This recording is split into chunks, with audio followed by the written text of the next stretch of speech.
Graça e paz, irmãos.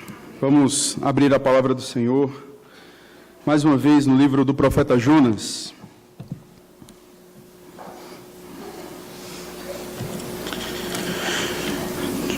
Jonas, leremos o versículo 17 do capítulo 1 e todo o capítulo 2.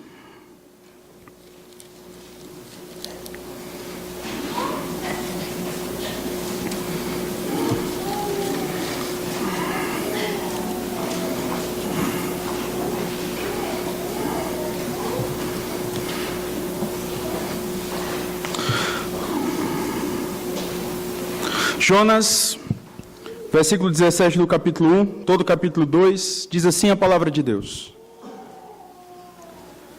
Deparou o Senhor um grande peixe, para que tragasse a Jonas. Esteve Jonas 3 dias e 3 noites no ventre do peixe. Então, Jonas, do ventre do peixe, orou ao Senhor seu Deus e disse: Na minha angústia, clamei ao Senhor, e Ele me respondeu. Do ventre do abismo gritei, e Tu me ouvistes a voz, pois me lançaste no profundo, no coração dos mares, e a corrente das águas me cercou. Todas as Tuas ondas e as Tuas vagas passaram por cima de mim. Então eu disse: Lançado estou de diante dos Teus olhos. Tornarei porventura a ver o Teu santo templo? As águas me cercaram até a alma, e o abismo me rodeou, e as algas se enrolaram na minha cabeça. Desci até os fundamentos dos montes, desci até a terra, cujos ferrolhos se correram sobre mim para sempre. Contudo, fizeste subir da sepultura a minha vida, ó Senhor meu Deus. Quando dentro de mim desfalecia a minha alma, eu me lembrei do Senhor, e subiu a Ti a minha oração no teu santo templo. Os que se entregam à idolatria vã, abandonam aquele que lhes é misericordioso. Mas com a voz do agradecimento, eu Te oferecerei sacrifício, o que votei pagarei. Ao Senhor pertence a salvação. Falou, pois, o Senhor ao peixe, e este vomitou a Jonas na terra. Mais uma vez, eu convido a igreja a baixar sua cabeça e orarmos mais uma vez.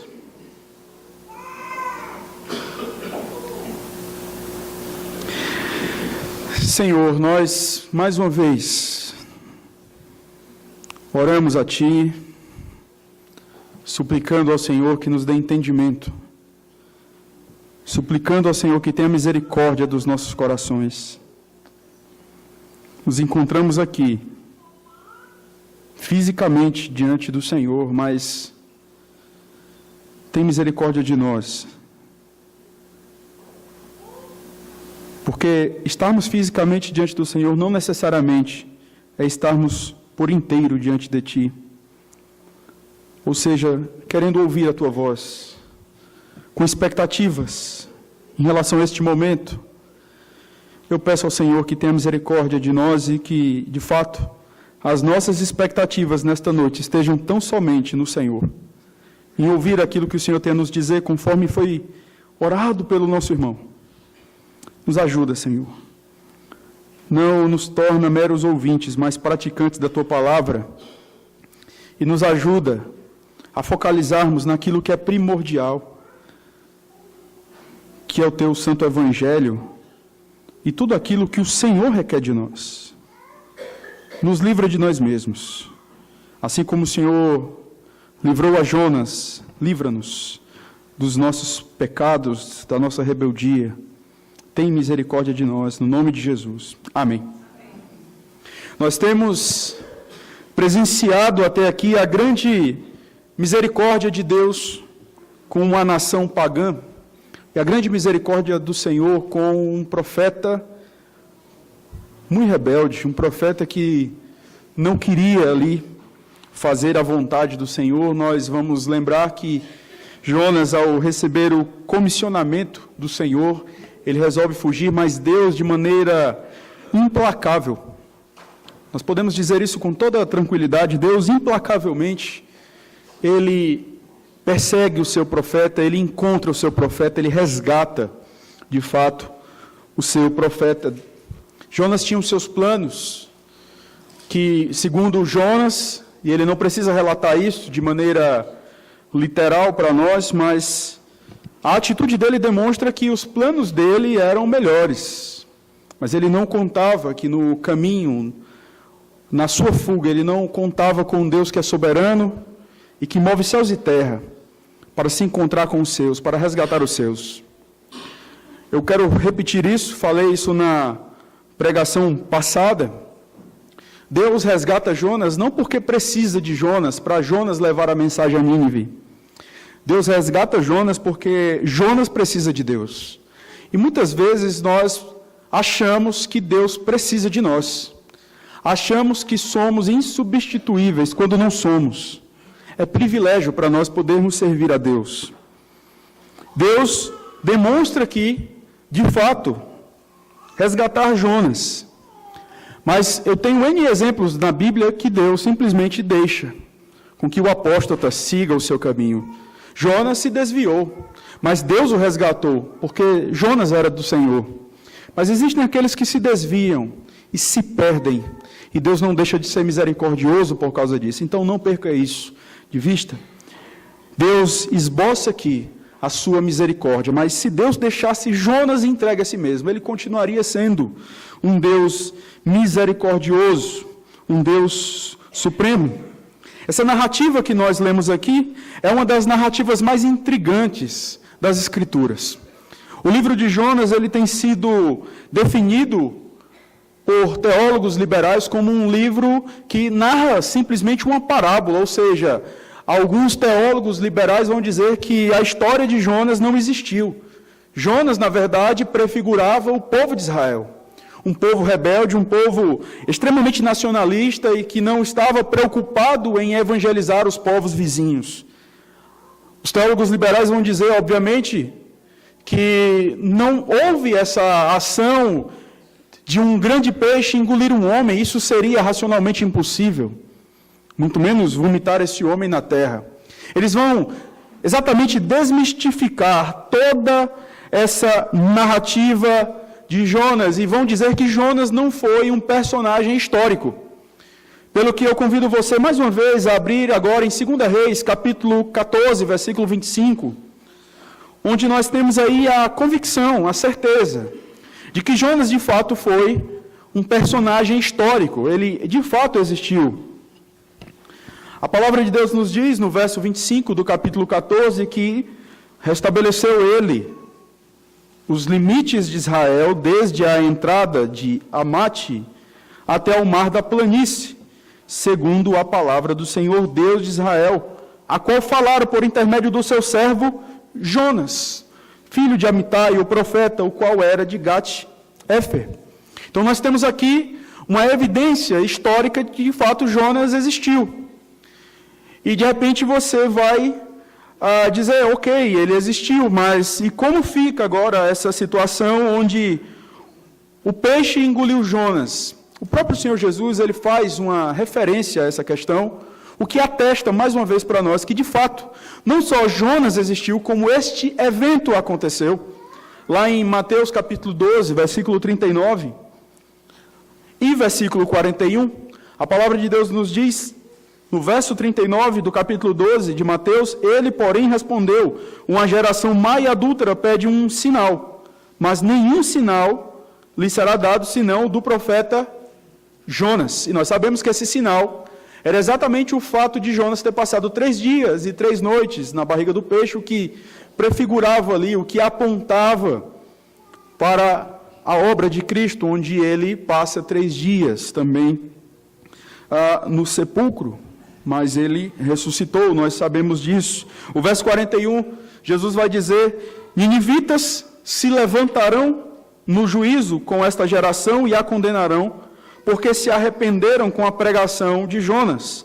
E eis aqui está quem é maior do que Jonas, o que atesta para nós que não só Jonas foi um personagem histórico, Jonas foi engolido pelo peixe, mas Jonas foi de fato vomitado, conforme o verso 10 atesta para nós. Porque ele vai, posteriormente, do capítulo 3, do verso 1 até o verso 10, o capítulo 3 inteiro vai atestar a conversão, o arrependimento dos ninivitas, fato posterior ao evento onde Jonas foi engolido. Então nós temos aqui a tranquilidade de admitirmos que Jonas, ele de fato foi um personagem histórico. É importante nós fazermos essa colocação inicial e também pontuarmos aqui que Jonas estava num processo de rebeldia diante do Senhor. Jonas estava desviado do Senhor. Deus dá uma ordem para Jonas, mas Jonas foge. Jonas abandona. Eu não quero te servir, Senhor. É mais ou menos isso que acontece aqui. Eu não quero cumprir a tua vontade. E nós vamos ver como Deus, de uma maneira misericordiosa, de uma maneira paciente, Ele vai resgatar aqueles que se desviaram dos seus caminhos.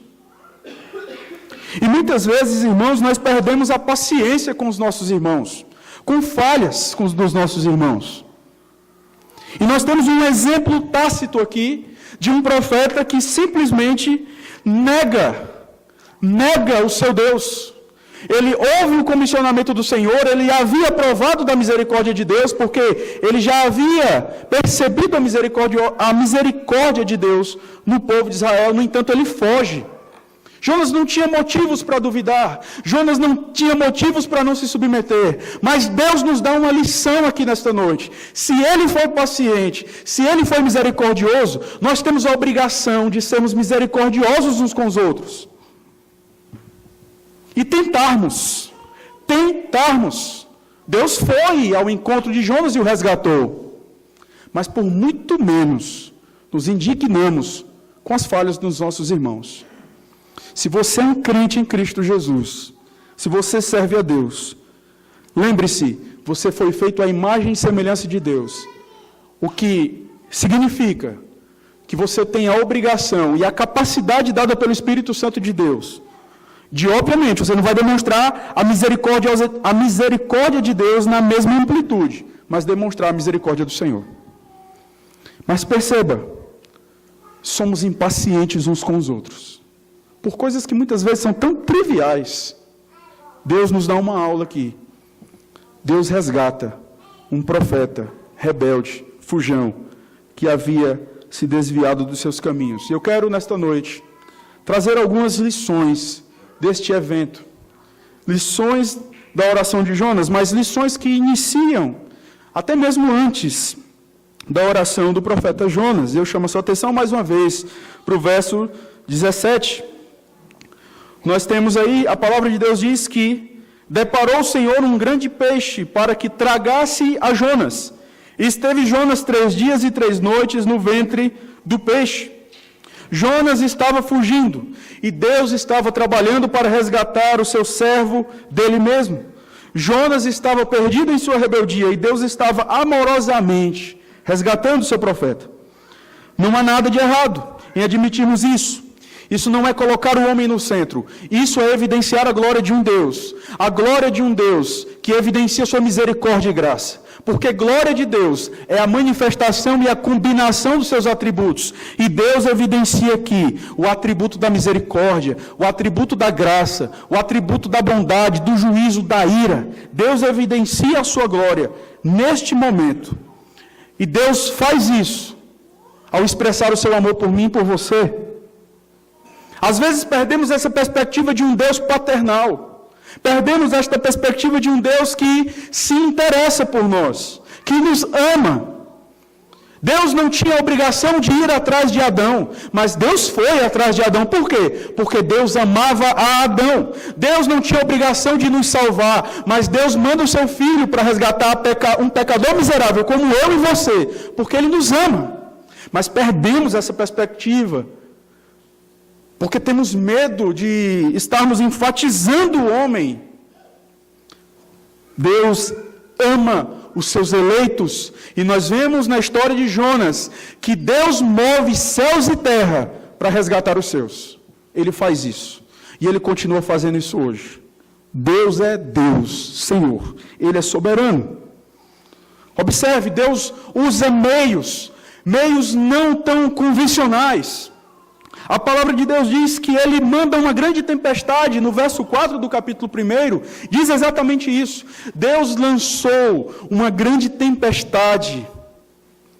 A palavra de Deus nos diz que ele usou a pergunta dos marinheiros do navio. Olhe mais uma vez o verso 8 do capítulo 1 e o verso 9. A palavra de Deus nos diz: então lhe disseram, declara-nos agora, por causa de quem nos sobreveio este mal? Que ocupação é a tua? De onde vens? Qual a tua terra? E de que povo és tu? Ele lhes respondeu: sou hebreu, e temo ao Senhor, o Deus do céu, que fez o mar e a terra. E Deus usa a declaração despretensiosa de um profeta rebelde para salvar um navio. Deus é Deus usando meios, soberanamente, para confrontar aquele que estava desviado. Agora nós percebemos aqui Deus utilizando um grande peixe. Alguns vão dizer que é uma baleia, outros vão dizer que, olha, isso é pouco importante nesse momento.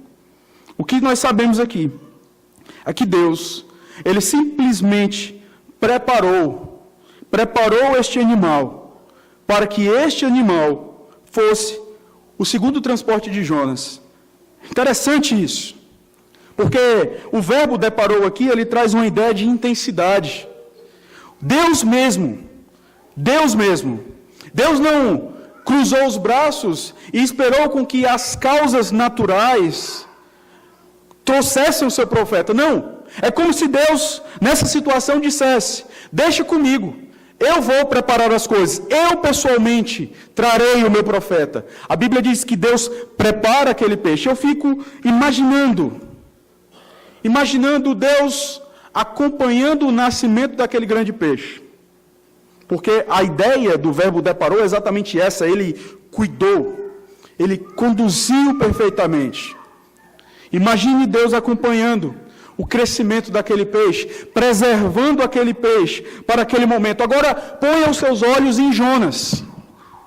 E veja, Jonas foi a Jope, comprou a sua passagem, entra no navio com a intenção de ir para Tarsis. Jonas tinha um propósito, mas antes disso, Deus já havia preparado um meio, um transporte para Jonas. Um transporte não tão convencional, mas o transporte que iria resgatar o seu profeta.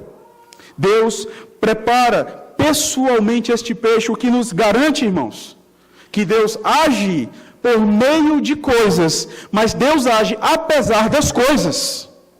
Eu vou esclarecer um pouco mais isso. A confissão de fé, no capítulo 5, fala sobre a questão da providência de Deus. A providência de Deus é Deus usando meios para executar a sua vontade. Deus quer que o homem seja salvo, então ele providencia um meio, o meio é Cristo. Deus usa meios para fazer a sua vontade. Mas o que nós vemos nas Escrituras, em especial aqui, é que Deus, apesar dos meios, Deus mesmo age soberanamente. Ou seja, Deus não precisa de mim e de você para fazer a vontade dele.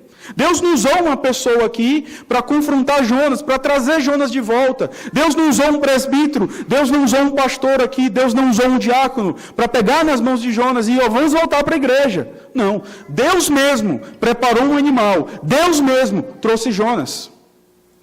O que mais uma vez fortalece no meu coração, que é um privilégio para mim poder participar da grande obra do Senhor.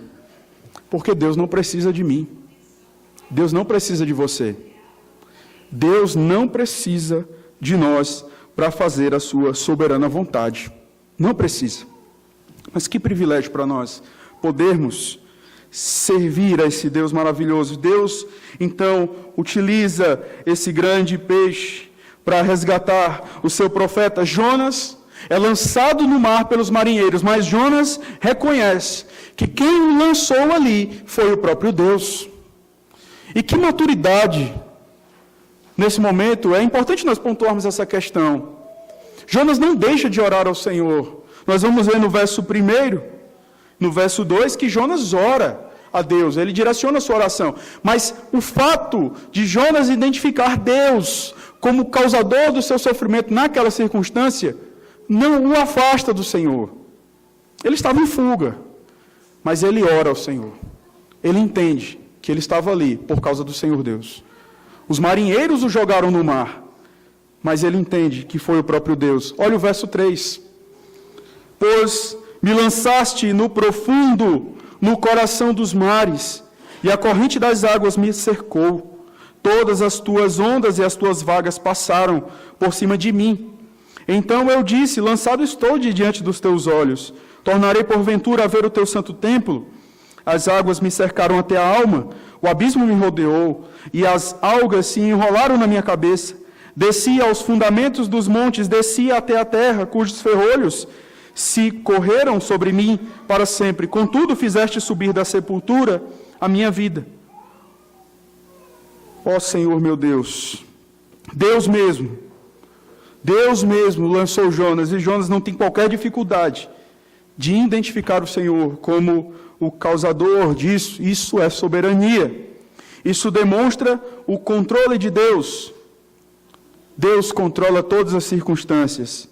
E não foi isso que aconteceu com o profeta, com José, quando ele se encontra com seus irmãos e ele percebe: olha, não foram vocês que me colocaram aqui, o Senhor me trouxe para cá. E como é precioso para nós, quando nós olhamos as circunstâncias dessa forma, porque não é uma forma positiva de olhar as coisas, é uma forma bíblica, é uma forma de compreender que Deus está, em última análise, controlando todas as coisas. Mesmo em ações que muitas vezes não entendemos, é Deus quem está agindo. E nós temos o caso de Jó, no capítulo 42, versículo 11, onde a palavra de Deus diz que então vieram a ele todos os seus irmãos, e todas as suas irmãs, e todos quantos dantes o conheceram, e comeram com ele em sua casa, e se condoeram dele, e o consolaram de todo o mal que o Senhor lhe havia enviado. Cada um lhe deu dinheiro e um anel de ouro. Deus mesmo usa meios, muitas vezes meios não convencionais, para nos trazer de volta, para amadurecer a nossa fé. Exatamente essa questão de Jó, nós vemos anteriormente Jó dizendo: antes eu te conhecia só de ouvir, agora os meus olhos te veem. Deus está agindo nas circunstâncias, Deus está agindo para trazer você a um relacionamento mais maduro com Ele. E muitas vezes você está ficando amargurado e melindrado diante de questões que têm a ver com você. Se está acontecendo com você, é com você mesmo. Deus quer tratar o seu coração. O problema não errou, Deus não errou, a embalagem é para você. Às vezes nós recebemos aquela embalagem e olhamos e não, isso aqui eu não pedi isso, não, é para você. O endereço está certo. Deus não erra, e Deus usa circunstâncias não tão convencionais para tratar o nosso coração. Deus, ele havia providenciado a salvação de Jonas. O verso 6, que nós lemos: desci até os fundamentos dos montes, desci até a terra cujos ferrolhos se correram sobre mim para sempre. Contudo, fizeste subir da sepultura a minha vida. Ó Senhor meu Deus, apesar de estar nessa situação, apesar do Senhor ter me trazido para cá, o Senhor me livrou. Ele faz isso. Deus nos leva muitas vezes para o meio do caos para nos salvar. A ferida que Deus abre em nós, ela tem o propósito de curar o nosso coração. Eu não sei o que Deus tem usado para tratar a sua vida, mas eu sei que Deus muitas vezes usa meios não tão convencionais para tratar o nosso coração, para nós, convencionais para nós. É só você olhar o próprio texto: Deus mandando um forte vento, uma forte tempestade, Deus deparando um peixe para trazer o seu profeta. E Deus agora fala para o peixe, no verso 10, falou, pois, o Senhor ao peixe, e este vomitou a Jonas na terra. Deus, ele estava resgatando o seu profeta, resgatando dele mesmo, resgatando a vocação de Jonas. Deus poderia dizer: não vou usar mais Jonas. E sim, Deus faria a sua obra em Nínive, porque Deus não precisava de Jonas. Mas que misericórdia, que grande amor de um Deus que, apesar da sua glória, apesar da sua soberania, resolve resgatar um miserável como Jonas e como eu e você para servi-lo. Isso é privilégio, irmãos. E louvamos a Deus por isso. Deus muitas vezes vai utilizar esses meios para tratar o nosso coração. Deus muitas vezes vai utilizar enfermidades. Deus muitas vezes vai utilizar perdas de entes queridos. De repente uma crise financeira, situações complexas para trazer seus filhos novamente para o caminho. A graça de Deus consiste no fato de perseverar, de vermos aqui a perseverança de um Deus em resgatar um profeta fujão e rebelde. Jonas virou as costas para Deus, fugiu de Deus e percebeu que não importava que plano executaria, não importava os seus planos, Deus estaria sempre à sua frente. E eu fico às vezes maravilhado com isso, quando eu lembro lá de Jeremias 10, 23, onde o profeta diz: eu sei, ó Senhor, que não cabe ao homem determinar o seu caminho, nem ao que caminha o dirigir os seus passos. Como é precioso para mim saber que muitas vezes Deus não responde às minhas orações, que Deus não atende os meus pedidos, e que Deus não me entrega a mim mesmo. Deus me resgata de mim mesmo. E muitas vezes Ele usa situações desconfortáveis na minha vida, para que eu possa olhar para Ele, para que eu possa orar. E a segunda lição que nós aprendemos aqui, Deus, Ele força essa situação, essa condição na vida de Jonas, para que Jonas ore. E nós vemos aqui Deus graciosamente ouvindo a Jonas, e podemos aprender que Deus graciosamente nos ouve. Olha agora o verso 1 do capítulo 2, e verso 2, então Jonas, do ventre do peixe, orou ao Senhor seu Deus, e disse: na minha angústia clamei ao Senhor, e Ele me respondeu, do ventre do abismo gritei, e tu me ouvistes a voz. Jonas estava nas profundezas do mar. Imagine a situação de Jonas, imagine. Esses dias eu publiquei um vídeo de um navio, não sei quantos viram, mas de um navio em ondas terríveis. A Bíblia diz que a tempestade era tão forte que o navio onde Jonas estava a ponto de se despedaçar. Você consegue imaginar uma tempestade como essa? Jonas foi então lançado nesse mar. Você consegue imaginar isso? Você consegue entender o que se passava de repente na cabeça de Jonas? Eu sei que por minha causa vocês estão sofrendo isso. Me lancem no mar e isso vai acabar. Jonas de repente poderia pensar: não, mas eu não tenho salvação. Eu estou contra um Deus soberano, um Deus santo. Eu vou morrer. Eu estarei perdido aqui. Não tinha qualquer possibilidade de um homem, ao ser lançado no mar, naquelas condições, sobreviver. Jonas foi lançado naquele mar. Ele sabia que era o Senhor que estava enviando aquela tempestade. Ele estava agora num lugar escuro, num lugar mal cheiroso, estranho. Imagine agora dentro da barriga de um peixe. Eu sei que não tem como imaginar, mas eu creio que devia ser algo fedorento mesmo. Ou você acha que era cheiroso? Não tinha bom ar ali, eu tenho certeza. Jonas estava numa condição totalmente diferente. Mas é exatamente ali que ele ora ao Senhor. Naquela circunstância, naquela condição. O que eu aprendo aqui? Que Deus nos leva a circunstâncias difíceis para orarmos. Aquilo que falei no início.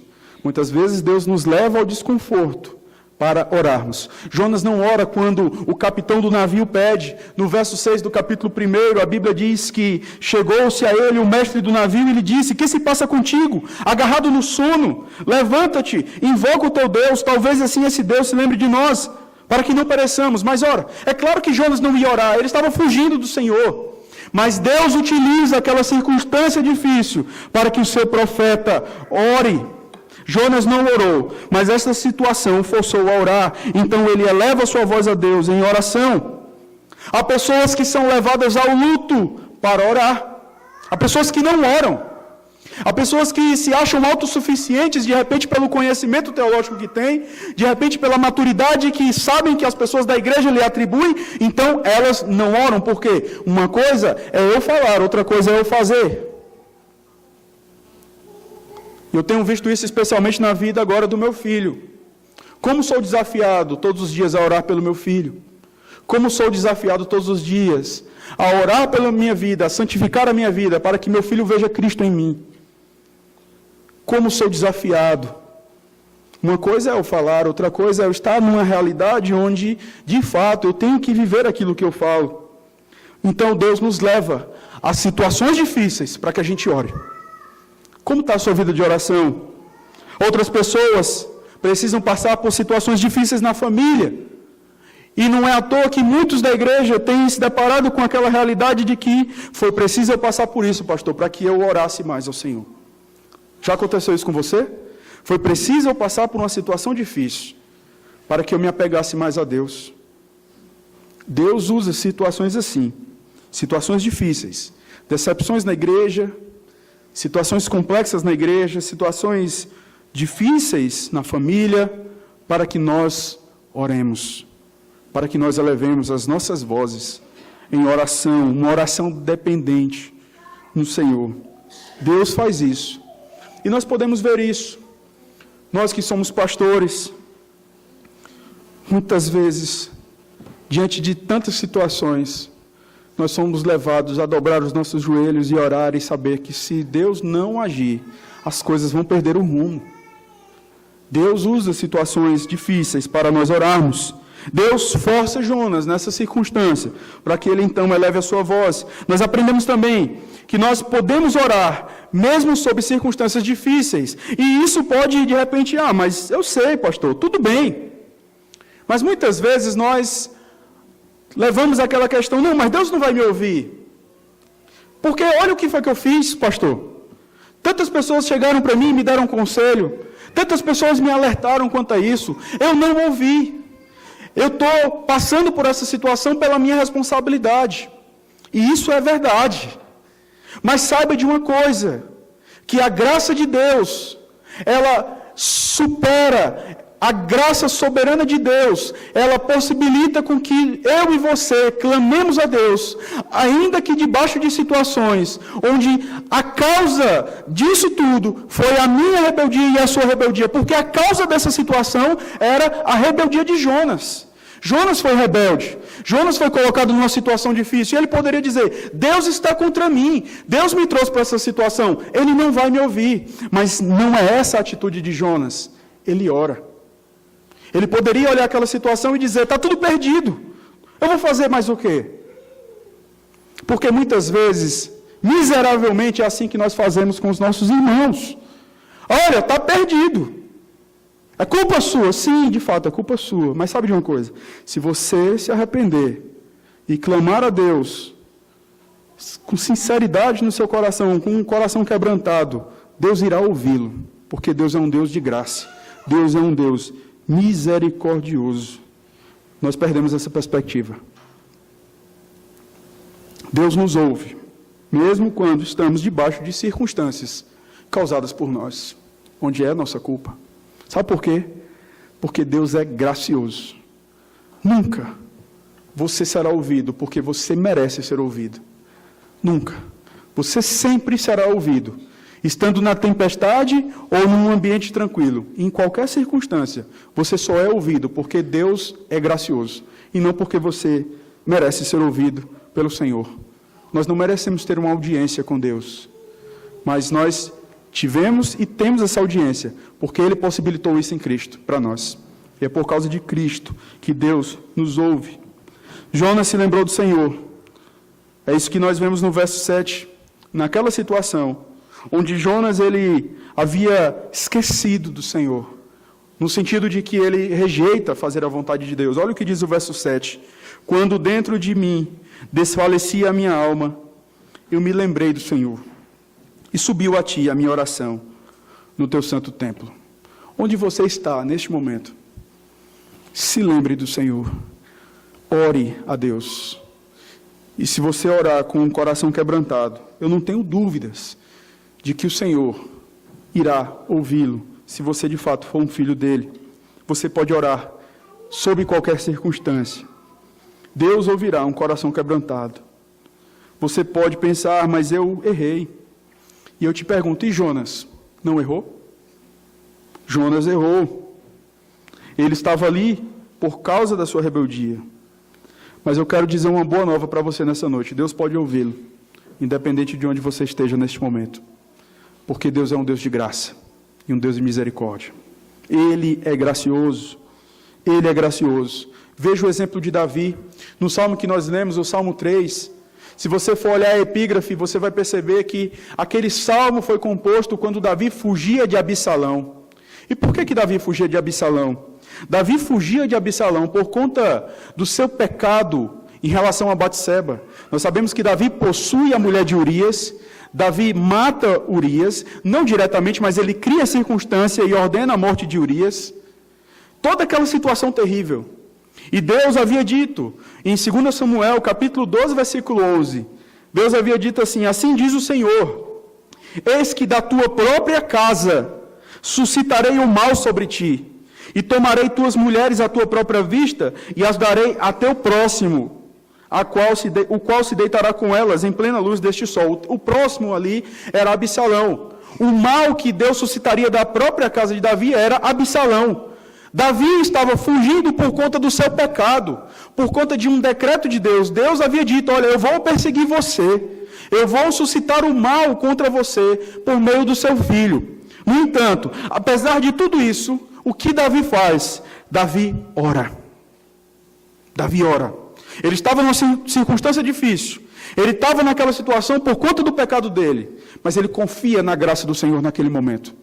Então ele eleva a voz dele em oração ao Senhor, e ele diz: Senhor, como tem crescido o número dos meus adversários, são numerosos os que se levantam contra mim, são muitos os que dizem de mim, não há salvação em Deus para ele. Porém, Tu, Senhor, és o meu escudo, és a minha glória, e o que exaltas a minha cabeça. Com a minha voz clamo ao Senhor, e ele do seu santo monte me responde. Deito-me e pego no sono, acordo porque o Senhor me sustenta. Não tenho medo de milhares do povo que se levantam contra mim de todos os lados. Levanta-te, Senhor. Salva-me, Deus meu, pois feres nos queixos a todos os meus inimigos e aos ímpios quebras os dentes. Do Senhor é a salvação, e sobre o teu povo a tua bênção. Davi confia na misericórdia de Deus e ora. E nós, irmãos, precisamos confiar na misericórdia de Deus. Este relato mostra isso para mim e para você. Jonas estava numa situação difícil, mas ele confia na graça do Senhor e ele ora, ele clama. E eu pergunto a você: você tem orado? Você tem simplesmente orado? Muitas vezes nós falamos assim: não, pastor, mas essa história de oração, eu posso orar no carro, eu posso orar na rua, e eu entendo e eu concordo com isso. Mas muitas vezes, quando defendemos ferrenhamente isso, em alguns momentos, vamos ser sinceros, será que somos religiosos nesta atitude de oração? Eu tenho certeza que você tem prazer de falar com sua esposa todos os dias. Você tem prazer de falar com a pessoa que você ama todos os dias. E por que não temos prazer de falar com Deus todos os dias? Talvez porque não amamos a Deus. Martinho Lutero, falando sobre a oração, ele diz: assim como o negócio dos alfaiates é fazer roupas, e o negócio dos sapateiros é remendar sapatos, o negócio dos cristãos é orar. A oração, ela não é um particular ou um aspecto voltado para uma parte da igreja. A oração é um aspecto relacionado a todo crente. Se você é um crente, você ora. Se você não é um crente, você não ora. E já parou para pensar que nós relegamos essa questão da oração aos pentecostais? E parece que não oramos. Não, porque nós cremos nos decretos de Deus. Nós cremos na soberania de Deus. Se você crê na soberania de Deus, se você crê nos decretos de Deus, se você crê num Deus que providencia, se você crê num Deus que controla todas as coisas, aí é que você tem mais motivos para orar. Mas muitas vezes não oramos. A palavra de Deus nos diz, lá em 1 Tessalonicenses 5,17, orai sem cessar. Você é alguém que se entrega à oração somente quando as coisas vão mal? É aquela oração circunstancial? Nós temos aqui um caso de um profeta que ora circunstancialmente. Ele precisou passar por aquela situação para orar. E existem pessoas que são assim. Elas precisam passar por situações difíceis para que somente então orem. E às vezes ficamos a nos perguntar: será que tais pessoas são crentes? Porque, irmãos, Deus não é simplesmente alguém que nós sacamos num momento difícil e solicitamos a sua ajuda. Deus é alguém em que nós nos deleitamos. A primeira pergunta do catecismo, muitas vezes, temos a ênfase somente na primeira parte. Mas a segunda parte é muito importante para nós. O fim principal do homem é glorificarmos a Deus e gozarmos para sempre, nos deleitarmos nele para sempre. E a oração é um dos meios que Deus nos deu para nos deleitarmos nele. E muitas vezes deixamos de fazer isso, por negligência, ou porque de repente nos achamos tão pecadores e não oramos. Eu quero dizer uma coisa para você, isso é orgulho. Porque Deus já disse, e Ele decretou o nosso resgate em Cristo. E se Ele nos resgatou apesar de nós, e se você coloca empecilhos em relação ao seu pecado, saiba que isso é vaidade. Isso não é humildade. Deus ouviu Jonas por sua graça, não porque Jonas merecia. Deus nos ouve por sua graça, não porque merecemos, conforme já disse. Podemos orar e acalmar os nossos corações diante das circunstâncias difíceis. Você tem orado? Ore. Ore. Essa é uma atitude de um cristão reformado. O reformado ora. Porque o reformado é um apelido para aqueles que simplesmente se detêm no solo escritura, ou seja, na suficiência das escrituras. Ore. Você foi chamado para isso. A terceira lição que nós aprendemos aqui é que Deus não nos livra das nossas responsabilidades. Olhe o verso 9. A palavra de Deus diz, mas com a voz do agradecimento eu te oferecerei sacrifício. O que votei, pagarei. Interessante Jonas colocar isso. É interessante nós olharmos essa questão, porque Jonas, ele estava ali, sendo alvo do resgate de Deus. Ele ora ao Senhor, ele reconhece a misericórdia de Deus, mas isso não o livra da sua responsabilidade. Por quê? Por quê? Porque Deus havia dado uma ordem muito clara. No capítulo 1, no versículo 2, Deus havia dito, dispõe-te, vai à grande cidade de Nínive e clama contra ela, porque a sua malícia subiu até mim. Ou seja, Deus revelou a vontade dele a Jonas. Jonas, mesmo sendo alvo da graça de Deus, mesmo sendo alvo da proteção de Deus, Jonas não foi liberado da sua responsabilidade de cumprir a palavra do Senhor. Às vezes superenfatizamos a graça, a misericórdia de Deus. Saiba disso. A graça e a misericórdia de Deus não livra você da sua responsabilidade de obedecer aquilo que Deus revelou. E Deus revelou, está aqui, ó, é a palavra dele. E às vezes, você está passando por uma situação difícil, conturbada na sua vida. Sabe por quê? Porque você é incapaz de obedecer aquilo que Deus ordena na palavra dele. Perdoar o irmão. Resolver o problema de relacionamento com o irmão. Evangelizar. Viver tão somente para a glória de Deus. Não, porque pecado é adulterar. Mas deixar de evangelizar, pastor, não é o meu dom. Isso é pecado. Pecado é roubar. Mas deixar de orar com o irmão que falhou, não, isso aí pode. Não, é pecado também. Por quê? Porque Deus revelou isso, irmãos. Está claro. E tem gente que está orando, não, eu estou com dificuldade com o irmão, mas eu vou orar para saber se é vontade de Deus eu ir lá ou não. Já ouviu isso já? Eu vou orar para saber se é vontade de Deus. Não ora, irmão. Não ora, não perde teu tempo. Porque é aquilo que acontece lá em Isaías capítulo 1. Vocês oram, eu fecho os olhos. Vocês elevam as vozes de vocês, eu tapo os ouvidos. Por quê? Hipocrisia. Se Deus deu uma ordem clara para nós, o que cabe a mim e a você é cumprirmos o nosso voto que fizemos no ato do batismo, da profissão de fé. Senhor, o que votei pagarei, ou seja, viverei para a tua glória, viverei para cumprir a tua vontade. Se Deus revelou, eu não tenho que orar, eu tenho que ir e cumprir a vontade de Deus. Eu posso orar pedindo a Deus sabedoria, eu posso orar pedindo a Deus que quebrante os corações, mas eu tenho que ir. Eu tenho que ir.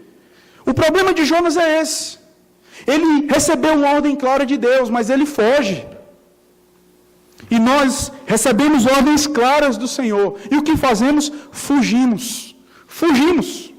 Talvez não para Tarsis, mas talvez pelo outro lado da calçada. Ou talvez de uma programação da igreja, que eu sei que fulano vai estar, e eu não quero ir, porque eu não quero me encontrar com ele, está fugindo. E o que é mais triste, é que pode ser que Deus não envie tempestades para você. Sabe por quê? Porque pode ser que você não seja filho dele. E aí, Deus dá uma ordem clara na palavra dele, você não cumpre, você foge. E aí nada acontece. E você pensa, então está tudo certo, nada está acontecendo. O mar não está revoltado. Cadê o peixe para me engolir? Está tudo bem. E aí você chega em Tarsis. E aí você diz, vontade de Deus, só pode ser vontade de Deus. Aqueles que são filhos de Deus, Deus não deixa chegar em Tarsis. Deus resgata. Deus traz de volta. Se tudo está indo bem com você, diante da sua rebeldia, é provável que você não seja de Deus. Não foi o caso de Jonas. Jonas foi resgatado pelo Senhor. E o que é interessante é que ele diz agora, Senhor, o que votei eu pagarei. O Senhor me resgatou, o Senhor me encontrou, e eu vou pagar aquilo que eu votei, ou seja, eu irei cumprir a minha palavra. E nós sabemos que votos e juramentos são peculiares a crentes. Votamos no casamento, votamos na profissão de fé, no batismo dos nossos filhos, enfim, nós votamos. Não é pecado nós fazermos votos e juramentos diante do Senhor. Não há qualquer dificuldade. A prova diz que Jonas vai cumprir os seus votos. Capítulo 3, do versículo 1 ao versículo 4, o texto-alvo da nossa pregação no próximo domingo, se Deus quiser. Jonas cumpre aquilo que ele havia prometido. Nós somos Jonas. Muitas vezes fugindo de fazer a vontade revelada de Deus. Mas você argumenta, mas pastor, ninguém pode deixar de fazer a vontade de Deus. Né? Você já viu, a pior coisa que tem é você conversar com um rebelde teólogo. Conversar com um rebelde teólogo é interessante porque ele dá motivos bíblicos. Ah, mas se eu estou fazendo isso, pastor, é porque é vontade de um Deus soberano. Miserável, está usando o nome de Deus em vão. Não faz isso. Você peca. Eu tenho certeza que todos aqui pecam todos os dias. Todos os dias você transgride a vontade revelada de Deus. É nesse sentido que eu falo. Você peca? Sim, claro. Você fez um voto de viver as Escrituras, mas você simplesmente busca fazer a sua vontade. E mais uma vez eu pergunto, qual tem sido a sua fuga? Amar o seu irmão? Será que você tem fugido do trabalho de se doar para que o seu irmão seja um crente melhor? Porque é muito mais fácil nós criticarmos. É muito mais fácil. Eu não preciso arregaçar minhas mangas, eu não preciso modificar a minha agenda. Então eu, miseravelmente, uso a minha boca para maldizer o meu irmão. E saiba, Deus é o vingador, Ele conhece. Será que você tem fugido? Será que você tem se entregado à fofoca? Será que você tem fugido de utilizar o seu trabalho para a glória de Deus? Será que você tem fugido de pastorear a sua família? Saiba disso. O fato de Deus ser gracioso com você implica também no fato de você executar a responsabilidade que Deus colocou sobre as suas mãos. O que você votou, você deve pagar. Eu devo pagar. Eu devo a minha casa. Eu devo a minha família. Eu devo a minha esposa. Eu devo a ela pastorear a vida dela. Eu devo ao meu filho pastorear a vida do meu filho. Eu devo ao meu irmão amor. Não bajulação, amor. Eu devo a Deus cumprir fielmente a vocação a qual Ele me chamou. Em primeiro lugar, eu devo isso a Deus. Eu não posso fugir, é um voto. É um voto que eu fiz diante do Senhor. E só poderei estar livre desse voto quando eu morrer. Crente não se aposenta, crente morre e aí acaba. Então você que tem 80 anos, você que tem 100 anos e está aqui nessa noite, saiba disso. Você é um instrumento nas mãos de Deus. Você tem a obrigação, a senhora e o senhor, tem a obrigação de servir a Deus ainda. E que privilégio para nós é podermos vê-los servindo a Deus. E isso cabe para todos nós, porque o voto de vocês ainda está em voga. Então, saiba disso, essa obrigação se estende a toda a igreja. Jonas, ele é um profeta incapaz de cumprir os seus votos. Ele não cumpre. Mas que maravilha vermos esse contraste entre Jonas e Cristo. Cristo, ele cumpre perfeitamente os seus votos. E a perfeição do cumprimento de Cristo em relação aos seus votos possibilita a nossa vida hoje. É pela obediência dele que nós estamos aqui.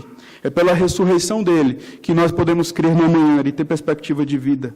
Louvado seja Deus por Cristo, o único perfeito, e que nos habilita a guardarmos a nossa confissão até o fim. E em último ponto, em último lugar, nós aprendemos aqui que Deus sempre, sempre será glorificado. Ele sempre fará com que eu e você entendamos que a primazia é dele. A primazia é dele.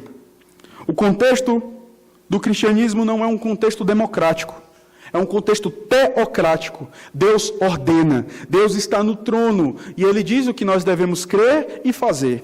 Nós não sentamos para negociar com Deus e dizer, Senhor, isso aqui dá, isso aqui não. Não, isso aqui, olha, é legal, isso aqui não. Deus sempre terá a primazia. Não existe livre-arbítrio quando Deus quer fazer algo. Não existe vontade quando Deus quer fazer algo. Deus faz e acabou. Acabou. Porque Deus é Deus. Deus é Deus. Mas sabe como é que Deus está transmitindo a sua vontade ao seu povo? Por meio dos seus oficiais, que são os responsáveis por proclamar o pacto, especial o pastor docente, que proclama o pacto à igreja, anuncia a vontade de um Deus soberano. Deus não negocia conosco. Deus é Deus e governa a igreja. Não era a vontade de Jonas que o povo ninivita fosse salvo. Não era. Olha o capítulo 4, versículo 2. Você vai ver que Jonas ora ao Senhor. E ele diz a Deus, Senhor, não foi isso que eu disse, estando ainda na minha terra?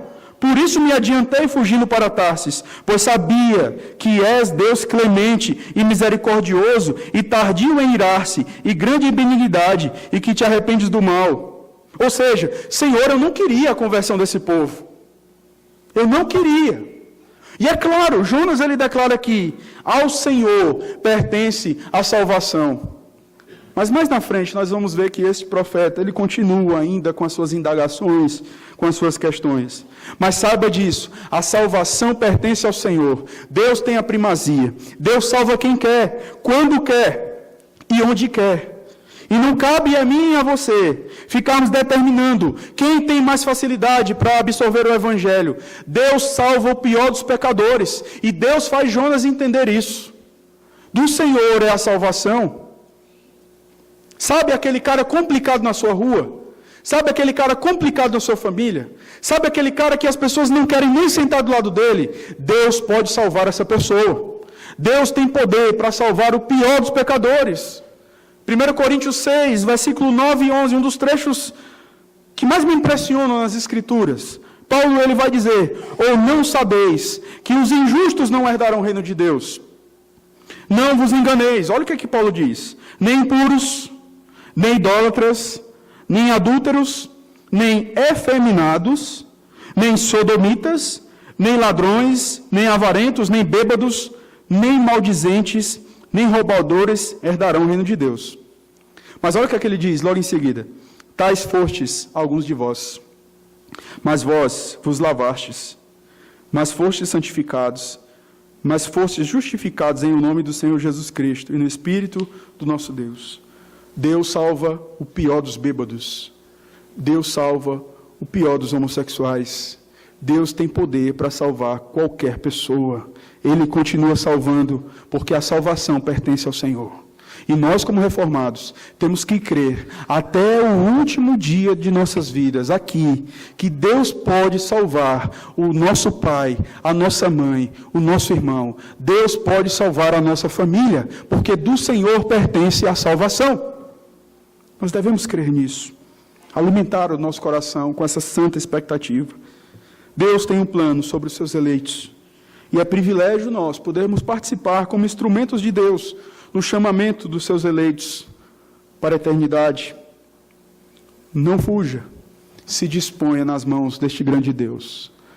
Há um irmão que teve grande influência na história do protestantismo, e eu menciono aqui uma colocação que ele fez, um homem chamado John Wesley. Embora não concordando com algumas coisas de John Wesley, mas John Wesley, um homem crente, eu não duvido disso, ele certa vez disse o seguinte: dai-me 100 homens que nada temam, senão pecado, e que nada desejam, senão a Deus, e eu abalarei o mundo. Não é frase de efeito, mas é um fato. O mundo está para ver aqueles que se entregam totalmente nas mãos do Senhor. Não nós, mas Deus há de fazer grandes coisas por nosso intermédio. Não se contente com o simples fato de ver os seus irmãos, domingo após domingo, pregue a palavra, fale do Evangelho. Deus resolveu, na eternidade, utilizar pessoas como eu e você, pessoas medrosas, pessoas cheias de dificuldade, como era o caso de Jonas, mas pessoas que, se colocando nas mãos de um grande Deus, podem fazer grandes coisas. E eu lembro da história, eu quero finalizar com essa história, já mencionei aqui, de um jovem que, alertado pelos seus pais para servir a Deus, ele simplesmente resolve tomar o seu próprio caminho. E em certo momento da sua vida ele sofre um acidente e fica sem os movimentos das pernas. E agora ele está preso a uma cadeira de rodas. E chegam pessoas da igreja ali para falar de Cristo para ele, e ele diz: olha, enquanto eu estive perfeito, eu não ouvi os meus pais que me alertavam e que falavam que eu deveria servir a Deus. Será que agora Deus vai me usar? Será que Deus vai me aceitar? E aqueles irmãos, obviamente um deles olha para aquele jovem na cadeira de rodas e diz: olha, Deus rejeita um homem por inteiro que se entrega pela metade, mas Deus não rejeita um homem pela metade que se entrega por inteiro. Deus, Ele quer a integralidade do nosso coração. Deus não quer uma parte da sua vida, Deus quer tudo aquilo que diz respeito a você, porque tudo aquilo que temos e somos deve render homenagens a Deus. A minha oração é que você tenha, não para justificar ou para apresentar isso diante da igreja como um troféu, mas a minha oração é que você tenha o privilégio de poder olhar para pessoas na igreja e perceber como Deus foi gracioso, usando a sua vida para que essa pessoa estivesse aqui hoje. Que bênção, irmãos! É sermos instrumentos de Deus na salvação dos eleitos do Senhor. Que Deus nos ajude e que nos dê um coração totalmente dele, para fazermos a obra do Senhor enquanto é dia. Vamos orar?